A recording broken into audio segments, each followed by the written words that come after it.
हो रे बाळा हो. मला स्पेशल चपात्या बनवून दे.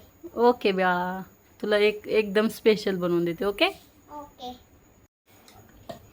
आता ही लास्टची चपाती आहे छोटीशी पिलूसाठी, आणि आता ही एकदम स्पेशल बनवणार आहे बाळाला.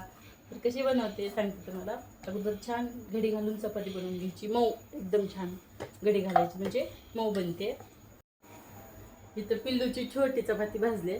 आता मी घरी बनवलेलं तूप आहे बरं का, एकदम छान, खूप छान स्मेल तर येते याचा. आणि आता ती मी चपातीला लावून घेते. असं खूप लावायचं, कारण घरचं तूप आहे आणि तूप शरीरासाठी चांगलं असतं, मुलांना तर खूपच चांगलं असतं. त्यामुळे भरपूर चपातीला तूप लावून घेते दोन्ही बाजूनी. आता बघा ही थंड झाली आहे थोडीशी. आता ह्याच्यावरती साखर टाकून घेते मी. सगळीकडे साखर अशी पसरवून घेते आणि ठेवून परत त्याचा छान छोटासा रोल बनवते. इथे बघा मस्त असा साखरेचा आणि हा तूप लावून केलेल्या चपातीचा रोल तयार आहे. तर तुम्हाला आवडतो का असा रोल खायला? मला कमेंट करून सांगा. नसेल आवडत तर एकदा नक्की ट्राय करा, नक्कीच आवडेल तुम्हाला. आणि मुलांना सुद्धा द्या, टिफिन वगैरे किंवा नाश्त्यासाठी हा उत्तम पर्याय आहे. आता हा पिलू एन्जॉय करा. जरा पिलू